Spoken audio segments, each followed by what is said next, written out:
right, ladies and gentlemen. Hey, we're going to play some Hyperborea tonight. If you're not here for that, then you're in the wrong place. But you can stay anyway and hang around if you want. We don't really care. I assume most of you, looking at the chat already, are here for more of the same. So, Matt's laughing like I've already said too much and been too stupid. I was just going to say it's a great way to grow your channel. Yeah, are you here to watch the show? If not, We don't care. hell We don't care if you stick around. Get lost. You know what? Don't even bother hitting like and subscribe. Yeah. You can do all of those things. I'm looking at the chat. because Dying I Breed's care. here. Jinx is here. Truth be told, I think they know who and what they are dealing with. So, I'm just kidding. If y'all are new here, please like and follow the stream. We're here for session 11 already. Ooh. Thanks to Dan, the man who's holding down the fort as referee for us in Hyperborea, and we're going to pick that up tonight. Last week, if you didn't get to watch, we were missing a couple of guys, so it was just Vance and myself, and we were rather heroic. So go back and watch session 10 if you get a chance to be. We do say so ourselves. Truly impressed as we bailed everybody's grits out of the fire. I don't know if that's a saying or not. Hey, Robert Santon, how are you? All right, so Dan, let's turn it over to you. Jeff is late. Death Angel Shadow, I imagine he'll jump in here in a minute. Every minute Jeff is late, he loses a hit point. Yes. How about a point of Constitution? There we go. Okay, sure. He's used to that. I know, right? So, all right. Well, when last week, as Mike mentioned, Frey and Bercy delved into the Blue Hole, explored that a little bit. They happened to take with them a chaotic evil henchman who had a fairly low loyalty score. So when Frey the assassin got a little mouthy, he did not take too well to that. There was combat. Talcap is now deceased in the caverns underneath the oasis. Rest in peace, Talcap. There was a bunch of treasure down there, by the way. He was a disloyal douchebag. I'm sure there was. For Nilius and Ragan. If you guys ever go back there, we left it for the rest of the party. They left it down there. Oh.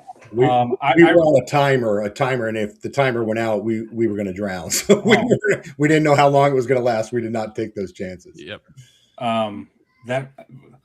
There was some gear we found the last time I played. Yes. And I was wondering how that got divvied up. There was, I believe, a magical axe, gauntlets of ogre power. Yep. I mean, as a guy who's an upfront fighter, I'm just saying. That's up to you.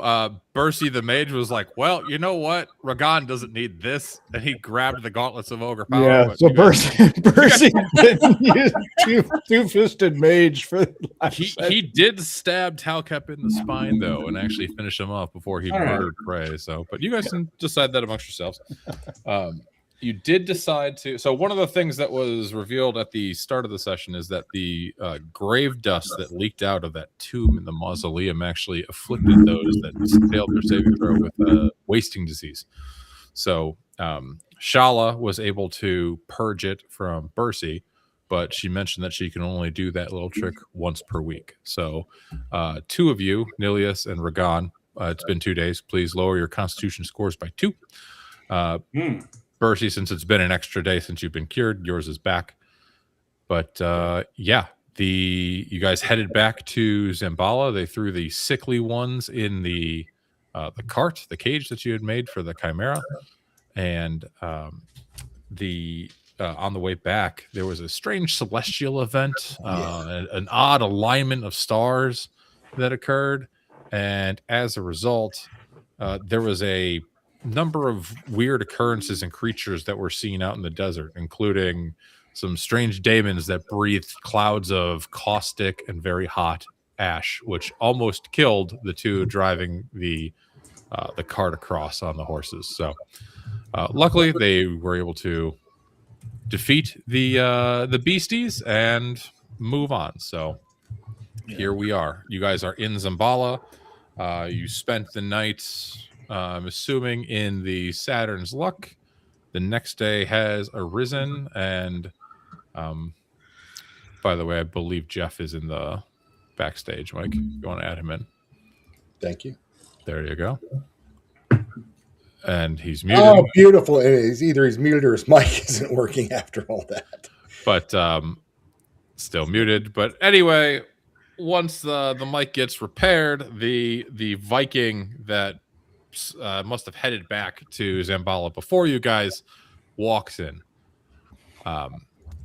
Bercy did offer the mushrooms that he found in the cavern underneath the oasis to the witch, and he had a vision. He also offered her the chimera heart, and he had a vision of her telling him to come visit. So that was Acantha, the witch, the Amazonian witch. What do you guys do? Kill it. It gave me a week's respite for finding the rest of the stuff. Yep. So you're still on the hook for some black lotus. Yeah. Which grows in the jungle. Yeah. And you're way desert. away from where we are. Yeah. In the meantime, though, we got to get our comrades probably healed up before they get too dusty. Yeah, I totally forgot about being sick. Did we? This grave dust? Otherwise, I would up on stream. Maybe some tissues. Yeah. Oh, in fact, we that's have- probably what I'm doing. I'm probably being taken by my new employees to a very comfortable bed, and they're fanning me, feeding me wine. Oh, we'll take care of you. Bercy and I made sure you were well taken care of and nursed. Yeah. Yeah, you two will discover that you've been barred into the private quarters at the Saturn's Luck. In the morning, though, Dildred does approach Ragan, and she hands him basically the ledger for the Saturn's Luck and says, See ya. "Good luck to you. I'm leaving today. You mean like leaving? Like you're Leaving Xambaala, leaving." Oh, what can I? How can I keep you to stay? I need someone to keep these. I'm an adventurer. I just wanted to show up and get my share and leave. Talk. That's all What? they Well, perhaps we can discuss something, but by the looks of you and the pallor of your skin, I could probably just wait you out and take the bar back. Oh, that's true. Fantastic. Thank you. I'm already paranoid. All right. Well, if she's leaving, I'll have to figure this out. The last plank on the ship of Theseus. And it's a All right. stubborn one. It ain't going without a fight. So the three of them are in pretty bad shape. They're healing up then, Correct. right? Mm-hmm. Yep, and you have 7 days per Acantha to find the Black Lotus. Otherwise, something terrible is going to happen to Bercy. So I'll as for my not deathbed but sick bed. So what exactly is going on with Bercy? She has he's been slowly kind of having maddening dreams, Yeah. and Acantha's basically mentioned that he will slip into delirious madness if he does not complete his end of the bargain. Yeah. Which is sometimes kind of hard for you guys to discern anyway. So Yeah. whatever. They're all crazy. And that was in debt for those various healing potions that I acquired for you fellows to keep you alive for our last couple of adventures. I see. So Yeah, what since you're you guys are all saying allergic is to I clerics. owe you. Okay. Well, let's make that a focus. How can Well- we keep Bercy from going crazy? Well, I need to get a hold of some Black Lotus. However, we also need to find a way to cure you gentlemen. And my fear is that we might have to, negotiate with her for that as well. So I'm trying to figure out if we have some other avenue to at least not get further in debt with this this lovely person. Well, don't we have two? And this is above table, but did we not divvy up the 10K from 10,000 gold from the Chimera? You would basically do that today because you Yeah. had to do that Okay. in town. You just haven't Well, gone. I was thinking, Nilius is thinking, well, with that money, surely we could buy some healing or buy something that would alleviate our issues. Provided the cure is around. Well, you have friends at the astrologer's tower. Wouldn't they know where some of this stuff might be located? Hell, I look both ways and I go, they may actually have some in their little magical reagent war. Yeah, I did talk pantry. with one of my colleagues there. They were not, forthcoming on any of that, but more gold if might, loosen some tongues or coffers or something. Devils can loosen tongues too. Yeah. And how about the folks over at Rel? Do they traffic in any, interesting botany? Do you know, Frey? I'll wager yes, they do. Because Dan's shaking his head like, yeah, you would know that. Tell them that. Yes. Getting the psychic vibes from Dan. Yes, I have contacts also with Rel, so if we need to, I think we should probably be good to make our, kind of close out the deal there for with for Nilius's client, and then kind of see what the what our windfall is at that point, and see where we're standing, and then maybe make a couple of discrete inquiries. I think that's a good plan. And I'll motion one of the servant wenches to pull up a second chair in front of the fire and have Neelis sit down, because he's just as ill as I. Get a little, maybe, a little glass of wine, whatever. We'll be here waiting for you. Of course.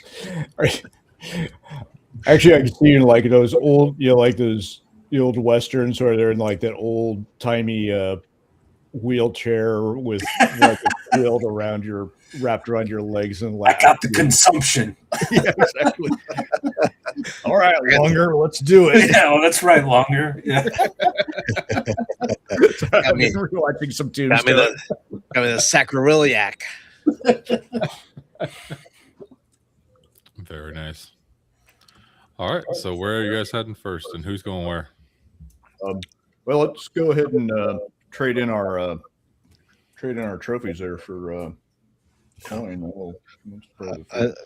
First thing. Yeah, and I if Nilius, if you're asking Nilius, he would probably tell you that I don't know.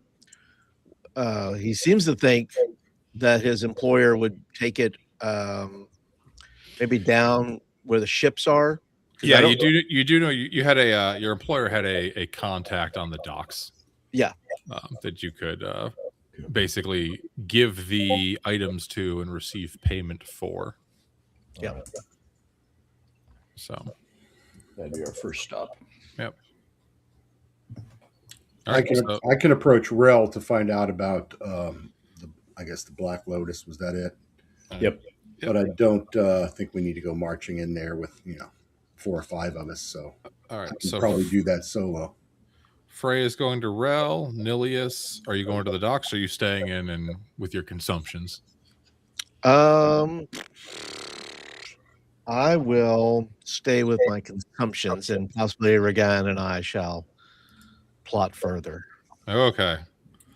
And then Brunhilde and I guess we'll go to the docks, since I'll need some muscle besides the muscle that I've you are now a buff boy, so okay.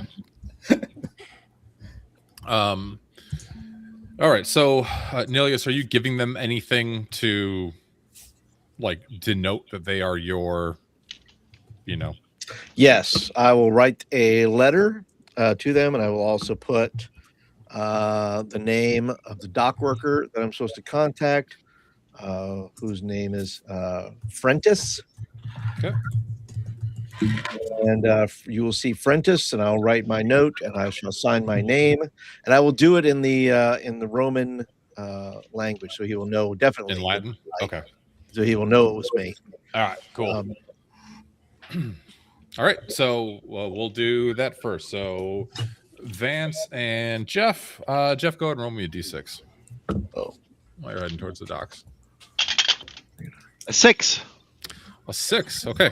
It's an uneventful morning. There's more corpses than normal, and as you're walking towards the docks, just towards like the poorer side of town, you see you weren't in the desert. You headed back to Xambaala ahead of these guys. But you see a number of doors that normally would be barred from the Anthropophagi and the zombies. Sorry, the gloom eater, disgusting creatures. They've been like beaten down and broken, which seems unusual. So it seems as though the threat is perhaps, getting worse or more powerful. But you do get to the docks after a bit of exploring and searching around. You see a ship with the symbol of Chromarium on it. It's just it's a small cog, nothing too big.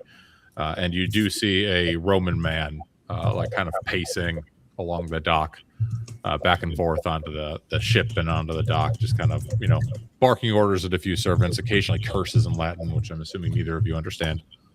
What do you do? I guess wave him down as we roll up with our wagon with various beast heads in it. Okay, I mean it's not very not very unassuming way to bring things in, but right. He's got a low wisdom and a low charisma. He's not.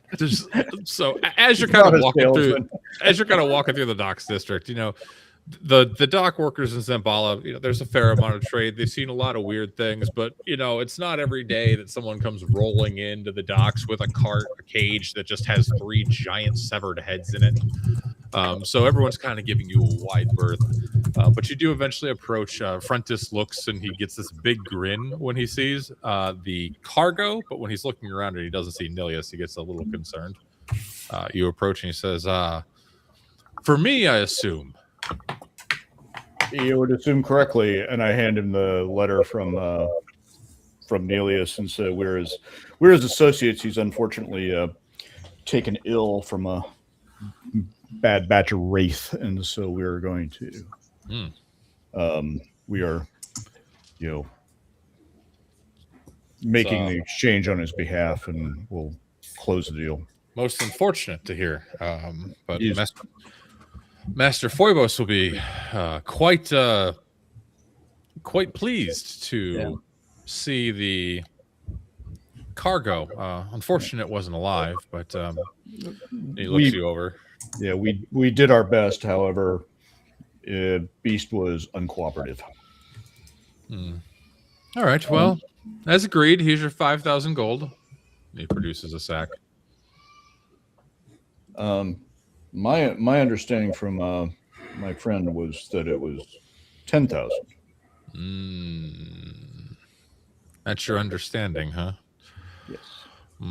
Okay. Well, what if, let's say, you and me came to an agreement where I give you the 5,000 gold and I leave with the other 5,000 gold, and my boys here don't kill you?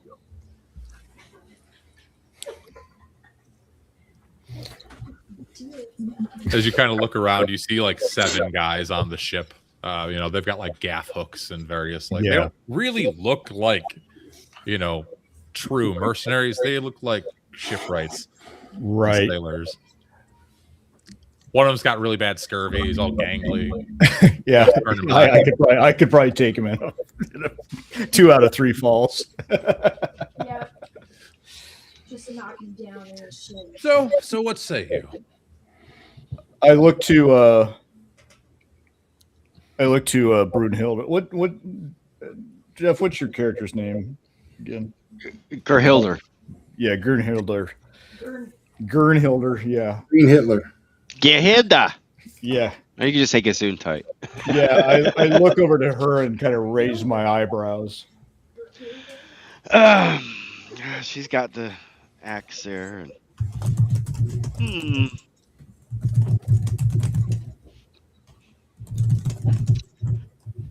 What do you think? Frentis just looks at you and says, that's my offer. We can always just take the heads and leave you with nothing. Didn't that little skinny guy die for these? The wimpy one. Which wimpy one? My previous character. Oh. Well, technically, you didn't die for the heads. You died because you leaned into a tomb, and then when a white But it was grabbed your on throat, the- you were it like, was- you know what I'm going to do? I'm going to hit it with my stick. Tactical choices were With made. a stick. Yeah, the poking dead things with sticks. Yes, classic. Well, it grabbed me, so of course I smacked it with a stick. Grabbed him. So, my time is wasting. What is your choice? Do you really want to make a scene here at the docks and draw the attention of the satrap's guards and all that jazz? Is there nothing else that you would be seeking, perhaps, that we might be able to come to an agreement? When you mention the satrap's guards, Bercy, go ahead and roll me 2d6. You notice a couple of his the sailors on his crew get a bit uneasy at that statement. Well, I majestically rolled a 3, so I'm sure everything's going to go smashingly well. So you do notice like the 7 that are up there, 2 of them, you mentioned the satrap's guards, they kind of like, go back into like quarters or into the hold and back to like their duties on their ship. They're no longer trying to display. Yeah, they've find some mop to. Yeah, they're like, oh, I noticed that this rope wasn't stacked correctly. Gotta make sure this cargo's secure. But it's still Frentis and 5 of his men, including one of the 5 is the scurvy rattled individual. Did you lot actually take the time to go and hunt one of these? Oh, that doesn't I mean, matter. what big strong men you are. Right. Yeah, I mean,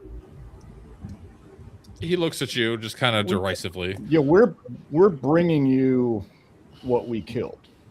Mm-hmm. And I hold and this is seemingly, even with however many of you are left, is you are a pale. Would there be pale imitation of a challenge? I mean, at this point, Bercy's probably pulled on his close of ogre strength. Okay, so he's Bercy's getting a little full of himself. Bercy's starting to shit talk him a little bit, and all of a sudden, Jeff behind him, Gerhilder, you just see his he makes this little motion inside his robes. He's got his arms kind of inside the arms of his cloak, but you can see even with his loose wizard robes on, suddenly his shoulders get broader and his muscles start bulging. Does he turn green? No, he doesn't turn green, but he projects an aura of fuck this guy. Bercy smash. Mercy smash. Yeah, no, it's not him getting bigger. It's just that he pulls on a pair of those green Hulk gloves. So the ones that make the noise when you. Yeah, exactly. So you're standing there. You're looking a bit more physically imposing. 2 more of his guys just kind of are like, I'm gonna go swap this deck. Yep. So it's now him and 3 guys, and Frentis is looking around. He realizes that half of his crew is not really there for to back him up, and he looks to you and he says, "Fine, 7,000. 75. If you can best my best man in single combat." Oh. Gernhilder, are you game? Well, who wants to go first? Well, it's one of you versus my best man. What say you? What do you think? What do you think, Vance? You want me to try, or you got? Yeah, sure. Why not? Why don't you go ahead and do it, and we'll. I'll be your second. You'll be my second. Okay. All right. Fine, I'll take on him. For no reason at all.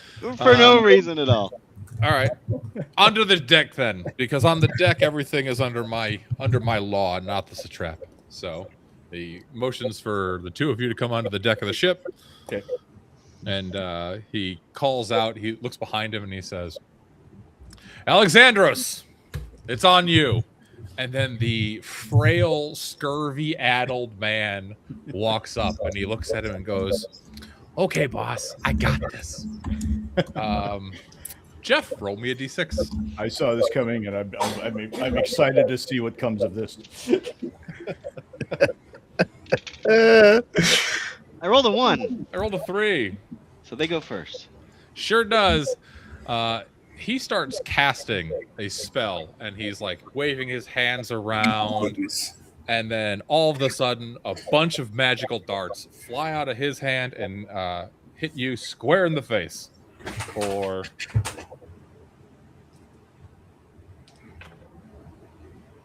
All right, 15 damage as 4 darts fly out. Are we down? You know I have 8 hit points, right? You have how many? 8. Oh, you're unconscious and bleeding heavily. You're at -7. Yeah, I could do math. Frentis starts laughing heartily and says, "Ha ha! Ship's mage Alexandros saves the day. Well, I guess you'll be taking that 5,000 gold, right?" See, I'm trying to figure out who.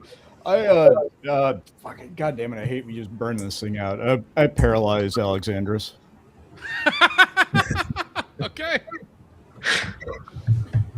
I think You're trying not to? that is a save. You point your wand at him. It starts to kind of come over him for a little bit, and then he looks at you and just goes like this. "I'll let that one slide." Take your man off my ship before he bleeds out. How flammable is this ship? Yes. That's a good. Get good me answer. off first.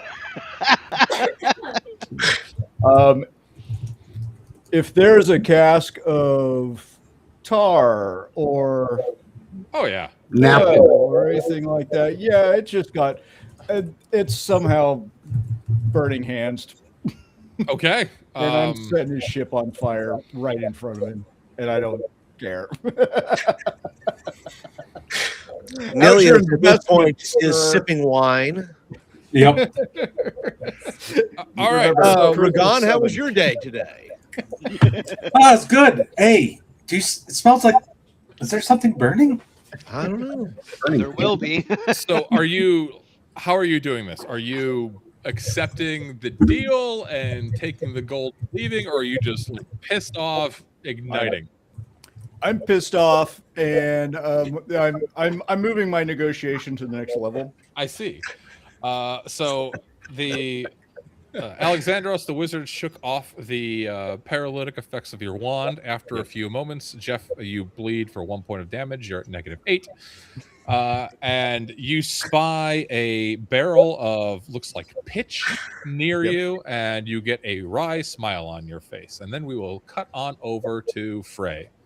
Frey, you're heading towards the Grotto of Rel. You head towards the northern side of Xambaala. You know where the guild hall is, obviously. Yeah. And as always, there's a couple guards posted immediately at the doorway to the Grotto of Rel and the facade of the base of that sandstone cliff. And then, being a guild member, there's also at least 4 more watching from various places. And the guards look to you as you approach. They recognize you. They give you a nod. They kind of like make some hand motions in thieves' cant saying, we've been expecting you. And then they usher you inside. Great. And just to be clear, I'm trying to find out, do I know how much of this I have to get for our end of the bargain to supply the Black Lotus? How much I acquire, in other words? She just Yeah, said I'm sure a Black it would. Lotus. Yeah, a Black Lotus flower. Was the Yeah, was so the it'd be bargain. like a single flower or single plant. Yeah. Yep. Go dig around in the garden behind the guild and find that. Probably not. It grows in tropical places. Yeah. They have a greenhouse. Have you never been to the Thieves Guild building before?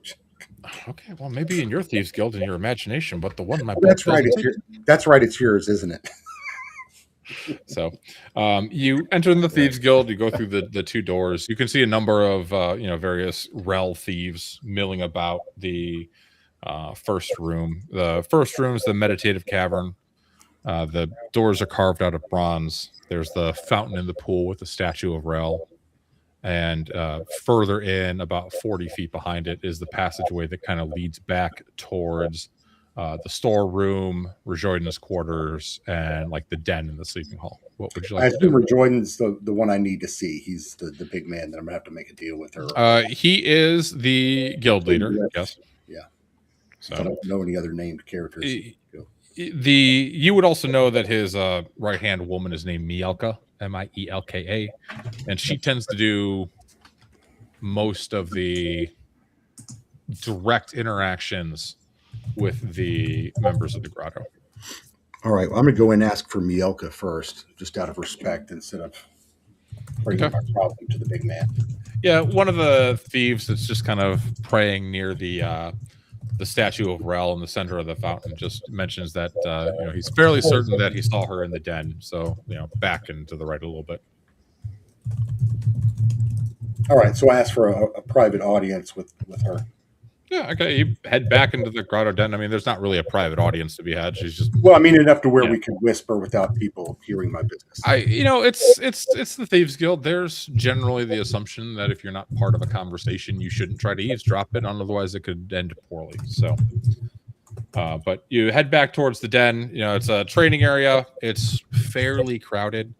You do know, as a guild member, that on the southeastern wall of this chamber, there is actually a secret door that has a secret escape tunnel, should you ever need to use it. But you do see Mielka. She's sitting at a table. Looks like she's counting some coin, organizing some gems and jewels, some job that was pulled off, or maybe some protection money that was taken from the businesses in town, something of that nature, some sort of accounting, as it were. All right, so I nod and bow to her lightly and ask if I may have a short audience. Yeah, she offers for you to sit down. Says, "What do you need, Frey?" I'm trying to find a black lotus flower. She just kind of like raises an eyebrow. Why? The companions I'm associated with here in the city, one made a deal, and part of the bargain was supplying a black lotus flower. And I'm trying to find if I can source one, or if you might help me in any way in securing one. Part of the deal with who? The guy from like 4 sessions ago, who I don't remember. Her name is Akantha. She's an Amazonian. Akantha. That's it. Akantha, the skanky witch, which apparently everyone knows better than to make a deal with or to trust. But my companions here were new to Xambaala and didn't know of her previous reputation. So we are in a bad place. She kind of thinks to herself and says, "Well, I don't know of any. Rejoiden may. I can ask him when he returns later. But if he does have some, the cost will not be light. He would ask something of you in return, I'm sure." Obviously. I would expect nothing less, and we can negotiate. I will be happy to.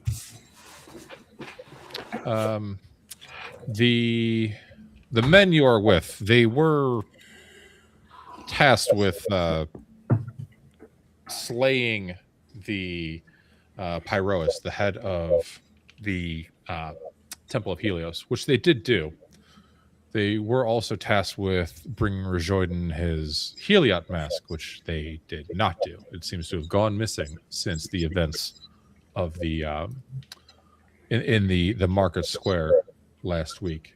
That being said, the Temple of Helios has been completely shut since that day, and they've gone rather silent. The doors remain locked, and interestingly enough, when some poor, suffering commoner tried to throw open the doors to enter the building, he was quite honestly blown to smithereens as the door itself exploded forth with a billow of fire. So something strange is going on there.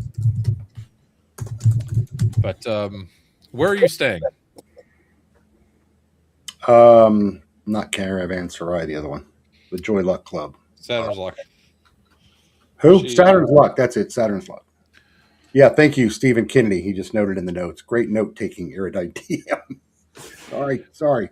She looks to you and says, "Well, I will send a runner with Rejoiden's answer. You should know by this evening." Excellent. Thank you very much. And I give her a deep bow and she goes graciously back out. She goes back to what she was doing, and you return about the. Oh, and as you're walking away, she says, "Don't forget to throw a coin to Rel on your way out. I noticed you did not on your way in." My apologies. I'll rectify the error. Yes, as you should.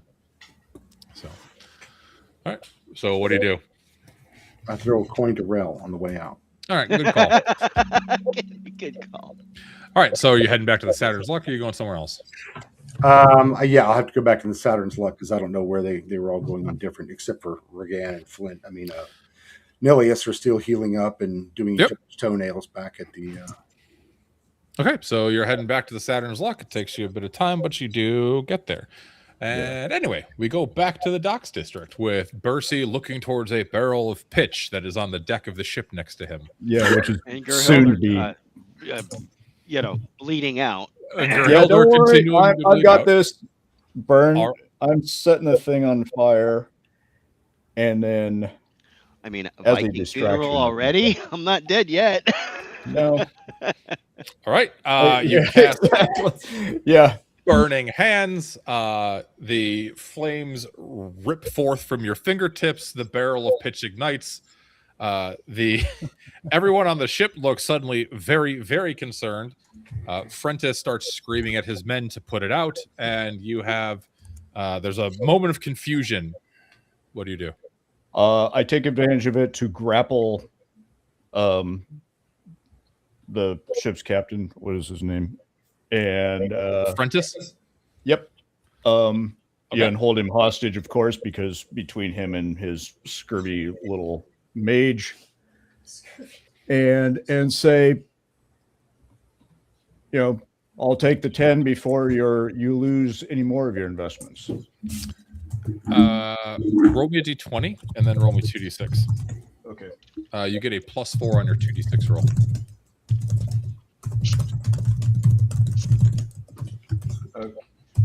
Get a clean roll on that d20. Oops, 5 for the d20. Okay. And +4 on the 2d6, you said? Yep. Okay, so that comes to 10. Okay, so you try to grapple him, like you grab his wrist a bit. You don't have like full control over him, so he's still trying to get away. Sure. But when he realizes he's held fast, he looks back to you.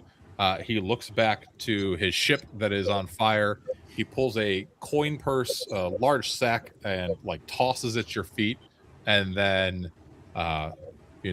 slips away at the last moment from your grasp. And he's yelling for his men to come put out the fire. Jeff, you are at -9. And I will slip away with the coin purse, and then Jeff over my other shoulder as I leap from the. Oh yeah, and then I'm gonna ride away with the with the chimera parts.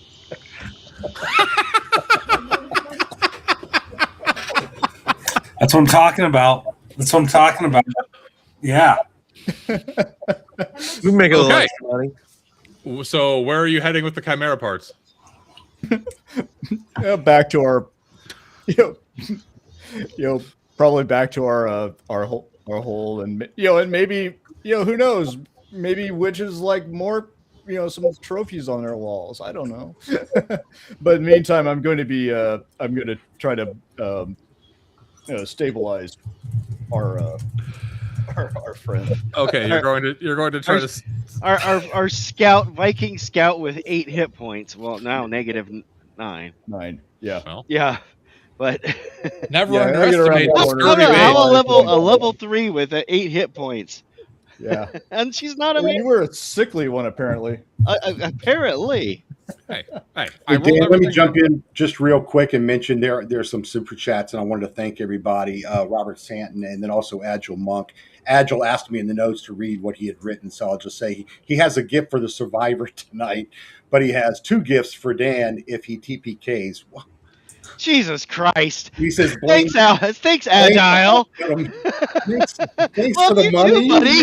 No thanks for the bad juju. What the hell? I don't know, Agile. Thank you, though. Oh my God! All right, back to the game. Sorry. All Dan. right. Thank you. So you do quickly bandage the seeping wounds that were all over the 4 holes that were blown through Gerhilder. You're basically taking bandages and just shoving them in the holes, right? Yeah, exactly. Because there's you can't just wrap Not them that up. hole. He looks like Right. he cut himself shaving. You're not totally sure, but you think you might maybe have saved him. We will see when we get back to her. Sorry, to the Saturn's luck. So, Misgendered me. as you turn away and you look back over at the devastation you have wrought, oh boy. It turns out that in their flurry and confusion to try to contain the fire, one of the idiots had knocked over the barrel of pitch, and now the entire deck is ablaze. It's accidents happen. What a shame. Yeah. Yeah, they botched that roll pretty bad. So you head back to the Saturn's luck. Ragan and Nilius, you guys are enjoying your wine by the fire, warming your pallid corpses. Not corpses, not yet. And right at about the same time, Frey walks in, and then a few moments later, Bercy walks in, holding Gerhilder on his shoulder, and he just smells of sweat and smoke. And you notice the cart is still outside. You could kind of see it when he came in through the doors. My eyes get real big at this point. Like, what has happened? Fire broke out. It was terrible. I had to, save Gerhilder and get ourselves back here before we were engulfed. It was very traumatic. Very traumatic. Oh, Take a glass of wine and a shaking hand. Drive you to drinking, huh? Well, once things have calmed down, hopefully we can get those get that chimera to our to our benefactor. I just dropped the coin bag in front of you. To Phoebus. Oh, Another benefactor? Gonna need another benefactor. It seems we weren't able to complete the exchange before the fire broke out. It was Very, very tragic. Yeah.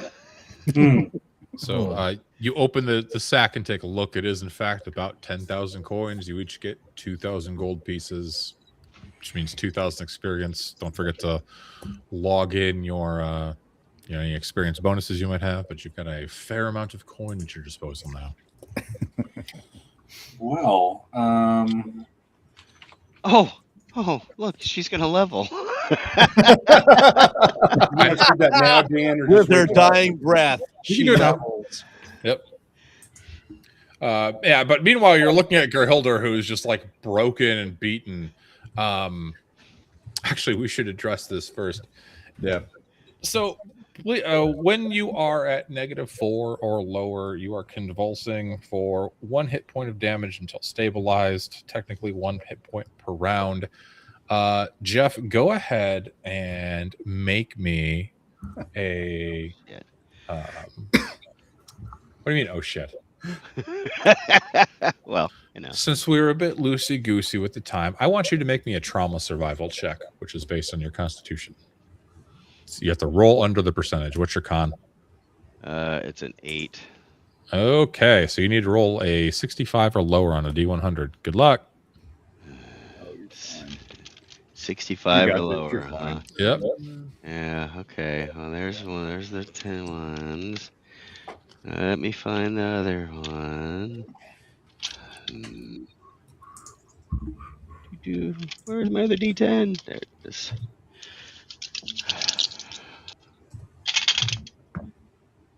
$83. Turns out that it was too little too late. Gerhilder was taken by her wounds. She does not, in fact, breathe as you get back to the Saturn's Luck. And that also means that it's actually 2,500 split across 4 instead of 5. So good luck Oh, to way you. to go, Jeff. Now I have to do the math all over again. Yeah. Because you're dying. Selfish. I think Here I am, always screwing up stuff. we gotta get Jeff at like this a- point, I'm disappointed that I did not leave her on the ship to. Yeah, I could have had my Viking, She had to have an appropriate, because Bercy's actually Viking background as well, so he is kind of kicking himself for that. Well, but she did go down in battle in some way, shape, or form, so there is that. All right. Gerhilder Hackadaughter has left her soul is building. left for Valhalla. Cause of death, lack of urgency from Bercy. Yeah, he was more. At least It wasn't me. Agile Monk kicked in $2, Jeff, so we could buy you a character tombstone. Thanks. Very, very noble. Noble. I'm starting. I'm starting out. I'm gonna have a collection of them here. I was just gonna say, how many is this, Jeff? 3. Okay. Well, the damn, he didn't fight fair. It's all right. You take chances. You're out there taking chances. It happens. Yeah. I love how Bercy was like, "Why don't you do it?" And you were like, "Okay." Anyway. Well, I thought you was stouter than that. Hell, I actually would have survived that damage. Oh, that's amazing. Anyway, so it's about noontime. What are you guys doing for the afternoon before the Eventide, Bill? Anything? I'm going to ask Bercy, so with the stolen goods we have in our possession, the 3 heads, we need to find a way to get rid of these. Do you think the people at the tower might need these for magic reagents, components? It's very likely. I mean, there's plenty of people, plenty of my colleagues up there I manage who would be interested in, something exotic. If not for some sort of, arcane reasons or research or reagents, if nothing else for, trophy and a bit of. I suggest we unload these quickly. Yep. And as far as the heads were taken on the ship before the fire started. Oh yeah. Okay. It was so it was terrible. I understand. Tragic. Please have a seat. Get this man some wine. He's traumatized. Frey is back also at the Saturn's Luck, and he points out that he's going to hear this afternoon from the guild whether we can get the Black Lotus flower. But he might suggest to Bercy, if Bercy can go to the Mage's Tower, the Sorcerer's Tower, whatever it's called, that possibly he might be able to look for a second source there, and then we can go possibly serve the best deal we can get to acquire the flower. Yeah, and I'm going to bring my best negotiating abilities. Underwear. Yeah, with me. Yeah. Your lucky drawers. Right. Yeah, exactly. I've got my dress loincloth on today.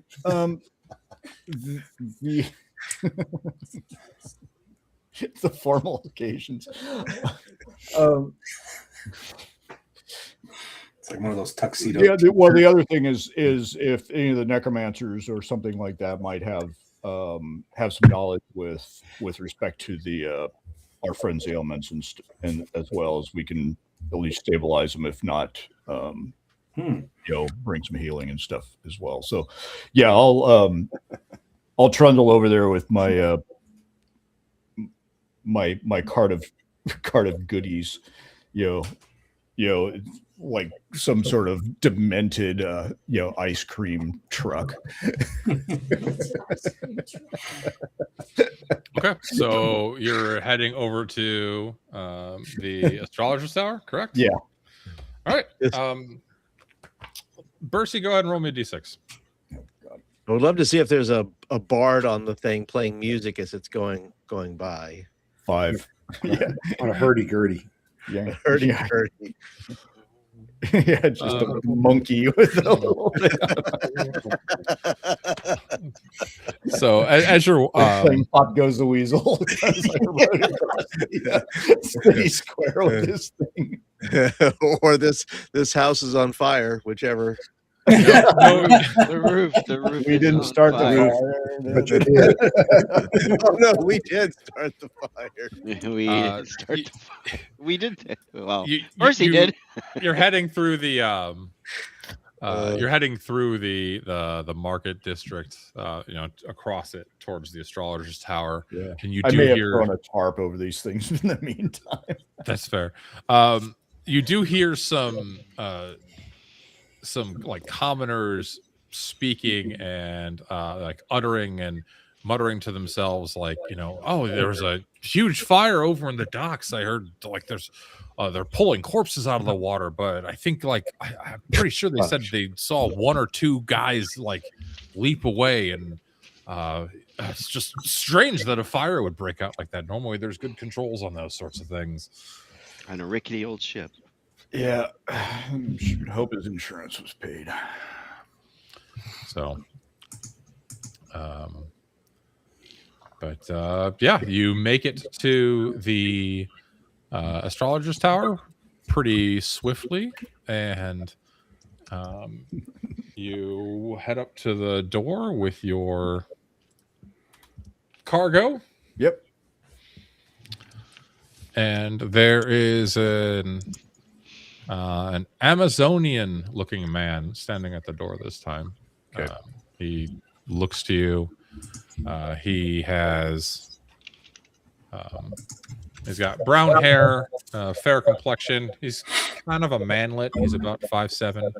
Okay. Manlet.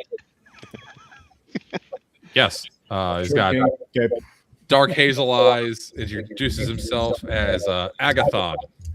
Okay. How tall am I? I'm 6. Okay.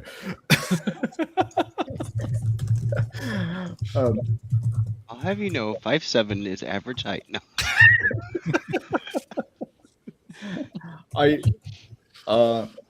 greet him.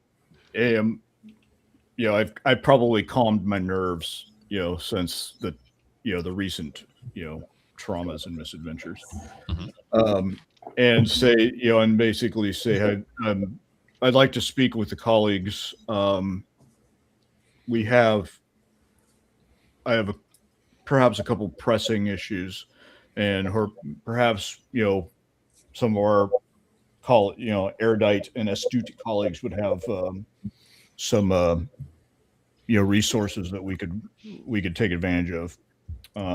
I have an exotic cargo with me that I'm willing to trade for a couple of things, something to get out of debt, and something to hopefully cure some friends. Okay. Agathon, you're standing at the doorway. It's been a pretty uneventful and unexciting day. You've seen Bercy in and around the astrologer's tower before, so he's he's obviously been welcome here, but the other ones you're not very familiar with. What do you do?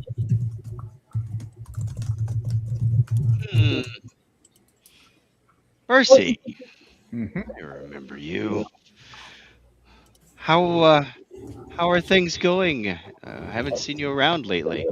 I've had some adventures and some successes. I found a few items. I've made some friends, and Swimming hole. and we went hunting. Oh, fascinating. What did you catch? Chimera, actually. Really? Yeah, Hmm. and we managed to. Well, unfortunately, we were hoping to bring it back alive, but it's dead was good enough. So we I have some pieces parts out here that we might be. I'd be willing to trade for anybody who's interested in such exotics for perhaps a couple other items that somebody might have kind of knocking around. Well, you may want to. Oh, cool. You may want to speak to. What's her name? She's usually busy running around, but she might be able to direct you a little further and help you out.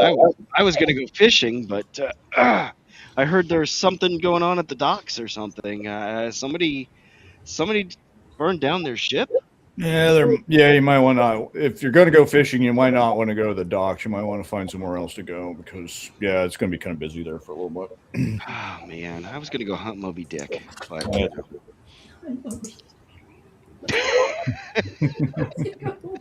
And yeah, and Jeff's Nick character swallowed whole.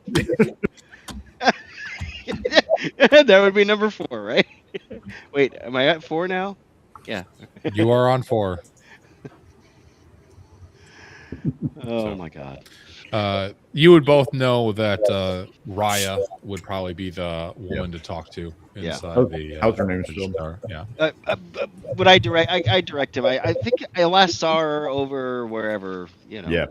So I'll wave with him, and he can trail behind me if such, and Sure. I'll make sure that the wagon is somewhat secured so it doesn't wander off. Okay. Yeah, there's a few other miscellaneous men-at-arms that'll watch the wagon for you. Very few people are going to be stupid enough to steal from a tower of erudite folk and sorcerers. So yes, exactly. It's pretty safe out there. Right. Are Ragan, Nilius, Frey, are you guys going in with them or are you waiting outside? You're welcome in. No, let's go in. Just not. Yeah, I would say it's in the tower, right? Yeah. You're inside the astrologer's tower. I just can't go upstairs. Yeah. So they'll let you in. The non-sorcerers, so that would be Nilius and Frey, are told to kind of wait in the audience chamber on the first floor. Foyer. Yeah, the foyer, and Bercy and our newest companion, Jeff. Would you like to introduce your character a little bit? Sure. His name is Agathon Fotenaderos. Let's go with that. Not gonna be here for much longer. Agathon. So he is an Amazonian male, and is Pandoros? He's Hellenic, so he's Amazonian. Amazonian, yeah. So he's kind of like think Greece, not He's got a short bow and a battle axe. Yep. As well as a studded armor on. The chronic bedwetter. Indeed. And he smells a little fishy. He smells a little fishy. Yeah, like fish or whale blubber, All right. So they send a runner upstairs, and after about 10-15 minutes, Raya comes on down. And Raya, she's one of the head magicians of the astrologer's tower. Is it some say she's R-I-A or what? What was that? How's spelling? RHAIIA.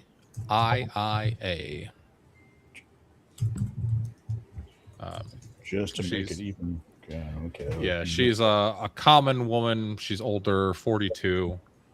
You haven't seen her do much in the way of casting her sorceries, but you know that her tome of spells is thick with pages that have many an incantation on them. Sure. And the one thing you do know is that she's not native to Xambaala. She's actually from Port Sangarios.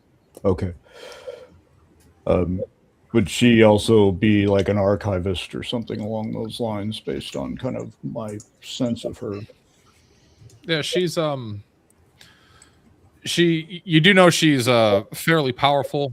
That you haven't seen her at work, as it were, but she commands respect from those in the building. Yeah, and I will approach her with, I'm among my people, so I'm obviously going to be a little bit more circumspect. She looks to you and says, Percy, I haven't seen you in a few days. What do you need this day? Well, we've been hunting and fishing, and apparently, and so I'll just briefly recount that we're looking for reagents, we're looking for the lotus, we're looking for the curatives for the grave dust. We have coin, we have exotic beast parts, and we're hoping that the various members of the astrologers towers might be able to give us some sort of assistance in one of these things. So at least if we can't cure my friends, we can at least stabilize them and then get our cure, or get myself in and out of debt with our neighbor down the road. She just kind of chuckles a little bit when you mention being in debt with Akantha, and she looks to you and says, "How many days do you have left?" I was able to buy a little bit of time. I have about a week. Oh, she nods and says, "Well, I hope you wish you luck in finding that Black Lotus." Yeah. So does everybody else. Yeah, I'm not quite sure where you would locate that. It's quite rare in these parts. Yeah. Maybe if we were in Chromarium or perhaps Port Sangarios, but here, that would be odd. Yeah. The affliction, though, I can help you with. Okay, great. She mentions something to one of her helpers, who runs off, comes back a few minutes later, and he's holding a vial. It's cork stoppered glass vial, and there's like this strange looking liquid. It's got like a greenish, almost like red hue running throughout it, and she motions towards it and offers it to you and says, "In exchange for the heads, I will give you this, if this is to your liking." And this is enough to is this stabilize or is this cure? This will cure. It's a potion of cure disease, but you do know that it's only one dose. That's all we have available at this time. So I guess I have to figure out who my best friend is. That's not for me to worry about, but are the terms acceptable to you? For the time being, yes. I'm not really in a place to bargain. I'm not. I'm no negotiator. That's for sure. She kind of chuckles when you says that and says, "That's not what I hear." I've heard your negotiation tactics can be rather inflammatory. Mercurial. Yeah, What? I know. I guess do I know how to read a room? They call him Bercy the Flamer down on the docks. Percy the Flamer.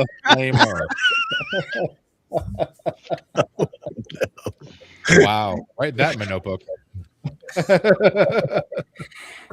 All right. So she hands you the potion. She, mutters something in Ixian to some of her compatriots, and they head out the door to go retrieve the cargo. Okay. You have one potion of cure disease. What would you like to do? Who do you like more? I know. Yeah, I guess, yeah. I'll just leave it with them and let them talk it out. Fight over Break a pool cue, make us fight over it. balls on No the floor. spilling blood in the tower. You hear Raya call as she's heading up the stairs. Do I hear you have some ill compatriots? Huh? True. And we've got one cure disease, which will help one of them, and it'd buy us some. That said, it would buy us some time, or give us more abilities to hopefully, help the other one out. Well, I can't promise much, but I might be able to help one of them. Okay. Do we have? I look at the lady. Do we have any honey available? You would know there's honey here. You work here. Yeah. Okay. I go and procure some honey, and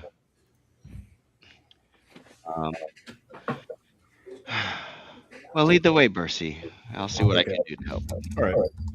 So we'll head back to Saturn's Luck, where we can kind of chat a little bit about kind of what our options are, and then wait for word from Rel, I guess. Okay. So you guys head back to the Saturn's Luck. Yeah. And all right, are you doing anything else before Eventide Bell, or are you just going to kind of? I want to float an idea out when we have a private moment, just the group, the company, not with any ears around. So, and I really don't remember. I apologize if it was Boseman or my new character when this deal with Hakantha. But every time we mentioned Hakantha to someone that we've made a deal with her, they snigger, they laugh, and they roll their eyes. Of course, they is always Dan, so we're interpreting it through Dan's eyes. Yes. Brilliant role playing, by the way. But I'm wondering, how is she regarded in the city in Xambaala? Is there anyone that might have a price on her head? On her head? If she were to cease to be, that would relieve us of some of the obligations we have to her. And she might not be missed by any. In other words, I want to know if anyone knows more about who her allies are, who her patrons are. So, as one of the few that's actually from Xambaala, you would know that she is a sorceress witch of some measurable power. You know that she is known for gathering exotic reagents and making strange tinctures and potions and brews that she will then disperse through one of her contacts at the docks for customers across Hyperborea, mostly in Port Zangarios and also in Chromarium. But she's known to generally be somewhat sadistic, somewhat mad. And most people know not to cross her. There are some stories that she has turned, those that have defied her or not kept their end of the bargain, things like toads and newts and that sort of thing, and that others have had their eyes melt and gone insane, and a number of things. You're not sure how much is true, how much is tall tales, but it is known that there have been other members of the city that have crossed her and then after a time are never seen again. Okay. I know she's So it sounds like she could probably heal us, but we would owe her a favor, and it'd be probably pretty bad. And if we got rid of her, Bercy would probably still go insane, is my guess. So maybe not. Yeah, that is one of the things that Bercy's been wondering, is if something has already been set in motion, or if it's what I'm getting is just some messages and stuff, and then there's going to be the spell is going to be completed at a certain time. So as you're thinking back to the exchange with her, Bercy, you remember as she handed you the 3 potions, her hand like brushed against the backside of yours, and you felt just this ever momentary chill. Yeah. So she's either planted something or was able to get a hold of something off of me to, have something to cast through. Yeah. Which sucks because I was hoping her place was very flammable. But anyway. Dan, I would like to explore any way I can through any network or associates I know of in Xambaala, her current, anything I can on her currently, who she's dealing with, who she might be obligated to, if this is even possible. I realize she's a powerful entity and player. I just want to check. And who might be opposed to her, who's on both sides of the coin with her. I'm trying to try to find some leverage someplace and see if that helps us at all. Yeah, so like as you're heading back towards the Saturn's Lock, you can, there's a few like street thieves that you could kind of converse with. Maybe you got plenty of coin to, maybe throw 5 or 10 gold someone's way, or a couple someone's way if you want, and maybe send out some observers if and maybe try to see what she's up to and kind of suss out her plans. You can definitely do that. Kind of like Honey Bear in what was that? Beretta? Was it Beretta had Honey Bear? No, Huggy Bear was starting. Honey Bear starts cereal on Saturday mornings, I think. Yeah. Anyway, all right. Well, then, if it's possible, I'll try to go to people I somewhat trust with ears around town who might be able to provide me information in that area, and I can pay them. If the information is, I'll pay them 10 gold pieces if the information's good. I might rise it. It might rise to 25 or 50. Okay. You find a few takers. You roll me 2d6. Let's see how many you find. 3. Craps. Okay. Yeah, I mean, so you've got 3 individuals that you speak with, kind of, in an alley or so. They all agree to do it. One of them demands 20 gold, but because he's heard some of the stories about Akantha and is rather afraid. But he's a poor thief. All right, so I know who all 3 of these people are. I probably could find them if I had to. Yeah, there's one of them is a Pict named Tileu. One of them is just a commoner named Xai, Xai, and the last one is an Atlantean, which is strange, named Stratton. Sounds a very waspy name for an Atlantean. So, but they're all willing to do it. Stratton is actually the one that demanded more money. Got him. Okay, thank you. So, all right, but you can definitely, for sure,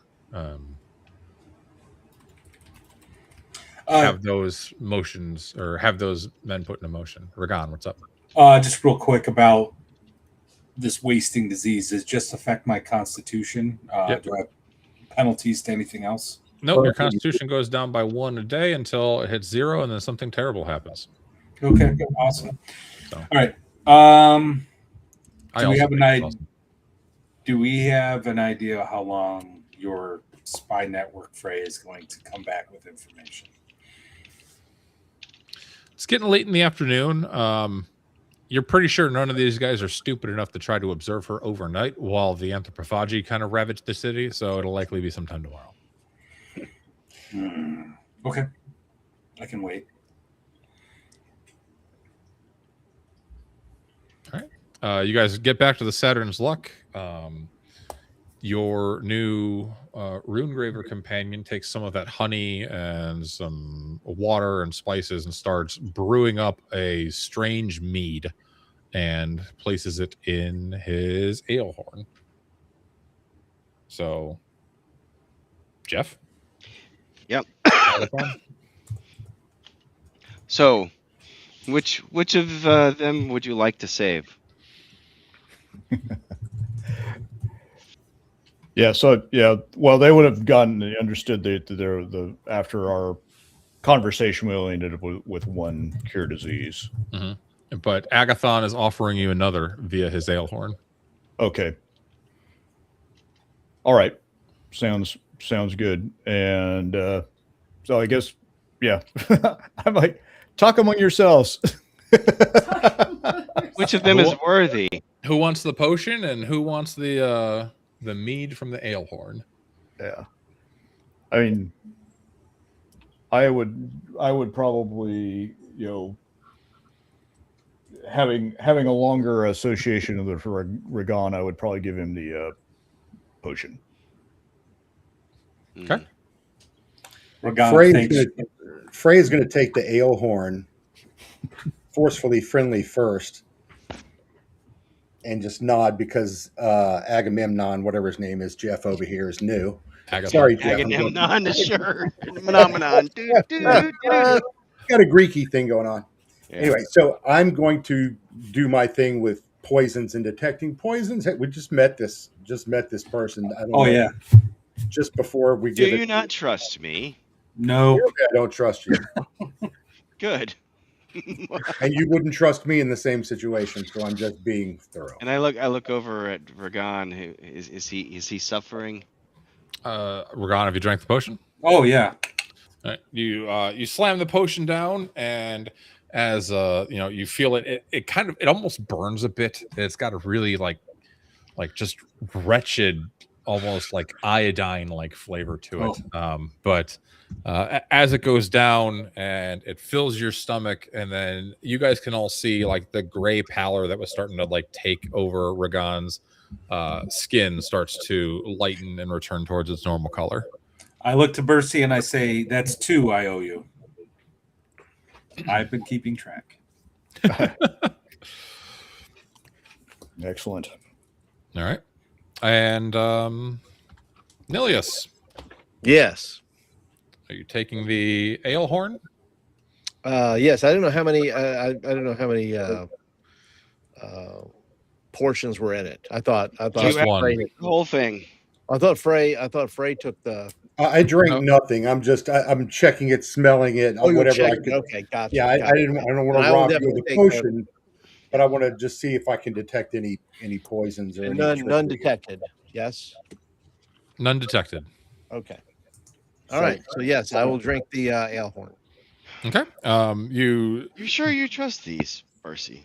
You drink down the ale horn. It's a very sweet and filling honeyed mead, and it's very refreshing and delightful, slightly intoxicating, maybe 8 proof or so. And but same thing. Nilius drinks it down, fills his belly, and you can see that like gray pallor start to leave his skin and return to normal. Okay. My gratitude. Yes. No, I'll have to replenish. But hopefully you should be feeling well, better soon. And recover, warrior. So as you guys are talking, it's getting later in the day. There's a few customers inside the Saturn's Luck. Dildred is still doing her duties, and she kind of looks to Ragon and says, "I've thought about your offer. 250 gold pieces a month, and I'll stay." You've seen the books. You know you can afford it. No, I know I can afford it. And 250 additional, and keeping track of things, but also keep me informed about people coming in and out, newcomers, that sort of thing, and you got a deal. Oh, that's what I do. So figured it would be an easy sell. Information broker. There was a message left for you. Oh dear! While you were out, specifically for you, Ragon. It's she reaches behind the bar and she pulls out this scroll. It's a long piece of papyrus. It's got very ornate gold ends on the scroll tube, and it's wrapped, tied with a black ribbon, and it's got the satrap seal in the wax sealing it shut. I will pour myself a glass of wine, grab the thank her for holding this for me. Take the scroll case and find a nice corner and read it. All right. You unfurl the scroll. It's a note from Nefritel, the wife of the satrap, and she says, "To whom it may concern, I believe that Volcus mentioned your name was Ragan or something like that, but it's not something that I deign to remember, as it is beneath me. I made a pact with your slain companion, and I intend to honor it. Aramis Dathok's caravanserai is yours. That being said, it has come to our attention that he was part of a terrible slave trade, and I demand that that stop, at least the exporting of those slaves outside the city. Everyone knows slaves should stay within the city where they're the most useful." Couldn't agree more. That being said, it has been a few days, and the place has been a bit run amok. And I believe there might be a bit of a squatter problem in there for you to deal with. And then she has her name signed, and you notice that when she spells Nefritel, she puts little hearts over the eyes. Oh, well, that's funny because like I've been meaning to. This is metagaming, but I've been meaning to like double check some stuff and talk to you, but I've been so busy. I got it. So I will just roll up the scroll, put it away, and then I'll look to Dildred and say, first thing tomorrow, send one of the girls to the market and find the most expensive bouquet of flowers to send to the caravanserai and Nefritel with a message that I will be taking care of the squatter problem soon. Okay. Forthwith. All right. And then I have a big shit-eating grin on my face. It's all coming together, baby. It's about 20 minutes before Eventide Bell. You guys hear a very like knocking on the door. Dildred's already locked up for the night. What do you do? Is there a room at the end? Knocking on the door outside, by the way, Yeah. leading outside. Right. Yeah. I just like kind of look around. Do we really care? I don't know. I'm curious. Who is it? I could be expecting a messenger from the that's guild, right. so, Yeah. it could All be right, that. yeah, let him in. Well, I didn't say it was them. You may want to ask who it is before. All right, sure. I'll do that. I'll ask who it is. What's the password? There is no word outside the door. Oh. You know, cannibal Ding brew dong bitch. to knock, do they? They might. And running people are always Maybe they're evolving. the people who get eating are always screaming and whining about something. Do I have any? I just go ahead and get my spear ready. I don't know how I feel about knocks at the door randomly, so I'm going to go ahead and get my spear ready and just kind of stare at the door and just kind of see if I get a vibe off of it. Ray pulls his dagger of venom and goes to the door, looks at Nilius, gives him the signal. Steel Yep. board. You want me to open it? Yeah, you can open it All right. quickly, see who it is, and you have to I stab got my him. axe in my hand, and I'll just open it up. All right. All right. Nilius with his spear at the ready. Frey on the other side of the door holding his dagger of venom on high. Ragan with a battle axe just like ready to strike down. You guys look down after opening the door, and there is nothing. All right, close the door. Frey, as you kind of like take a look outside the door and you're looking around, it's nothing, but it's not nothing.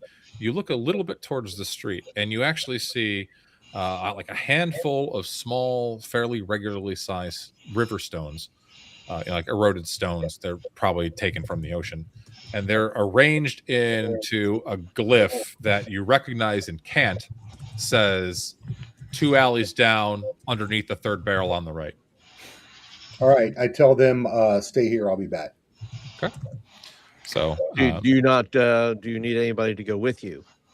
Nah, I know the city like my back of my hand. I'm on good terms with most of these cannibals. We go back to high school and knew each other. That kind of thing. I do tell you, hurry. And I do tell you, you better hurry. I'm going to haul And, ass and stay in the shadows. And if I hear the brutes approaching, I'm going to hide and roll high on my hide percentage. Okay. Did you play on the rat ball team together? Hacky rat. Hacky rat. Hacky rat. Yeah. Played hacky rat together. Yeah, with Darrell and the boys. Yeah, so I'm gonna follow his Rip instructions where that is and go to that spot. Okay, where do you go? Rewind. 2 doors down under a barrel. Third barrel on the right. I'm just giving you a hard time. So you head to the dead drop. You lift up the or like you tilt the barrel, and underneath there is just a small piece of paper, and on it just reads, "From the master. He requests that you investigate what is going on underneath Helios. He has the Lotus." Excellent. Okay. And then you're looking at it, and like as you read it, the words on the paper, the papyrus just kind of like flare and disappear. Some sort of illusory. I was going to eat it Maxwell Smart style, but I won't do that if I don't have to.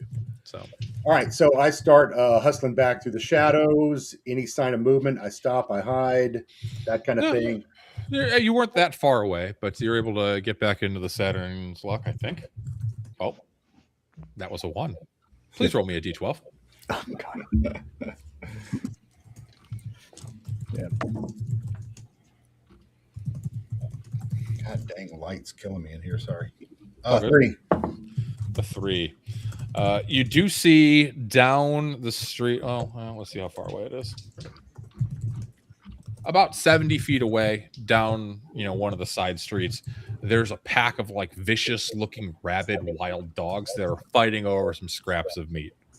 They look like they're focused on the meat, though, and not really focused on you. Can I get up on a roof if I need to, if they come my way? Yeah, you could also just walk back into the Saturn's luck because you're 30 feet away. All right. Well, I want to surprise them and You want to be dramatic. Go to the balcony upstairs and really fuck with them and come down the stairs from inside the building, and they'll never know. Oh, you want to go on the roof of the Saturn's luck and come down? Yeah, just to show them. Oh, okay. Yeah, you could do that. I'm still new with the group. I need to impress them. So, Santa Claus, huh? So you guys, while you're inside the Saturn's luck, you do hear some like some muttering and some climbing on the outside of the building. You hear some walking across the adobe roof, and then you hear this snickering as I immediately fire my other burning hands. Some awesome, you hear this snickering. The cannibals have gotten in. Like this you hear a window slide open on the second floor, and then you hear continually more like hey, got him up top, and then walking down the stairs from the second floor, you hear fuck, because Frey forgot that the door or the stairs to the second floor were on the outside of the building. So then you see Frey walk in through the kitchen, chewing on a chicken bone. Chewing on a chicken bone. Of course. And right about as you come back in, you hear the dong of the eventide bell. Excellent. Excellent, Smithers. What do you guys do for the evening? Well, looks like I'll be here tonight. Yeah. Pull out cribbage, I guess. I trust my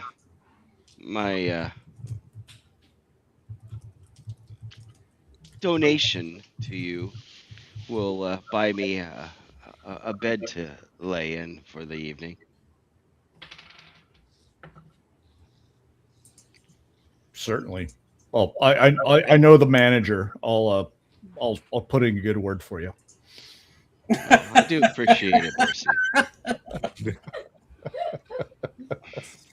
Hey, Dan, was it Bercy that actually negotiated the deal with Agantha originally? Yes. Yeah. Bercy? Yeah. Percy. Yes, Okay. it was Percy. Thank you. Alrighty. So as the night goes on, you guys are minding your own business. You're hearing the screams of the cannibals and everything outside, of course. But after some time, are you staying on the main floor, or are you guys staying in the apartment upstairs? We'd probably be upstairs. Yeah. All right, so you're staying in the apartment upstairs, and you hear the cries and the screams of people. You're looking out the window. You can see some of those very tall, wretched-looking undead that are dragging their intestines behind them and everything. But something very strange occurs. You hear the landing of feet on the roof, Not me. and Krampus. it's definitely not him. But you see, you hear almost this clacking and of nails on the adobe, and the sounds of dragging and scraping up above. What do you do? I'm afraid something's been sent here. Someone sent something to kill us. Another type of assassin or something, or a monster of some sort. So, Well, would I recognize that sound at all? No, you have not heard that sound before. It sounds like one body, one person. It sounds like multiple.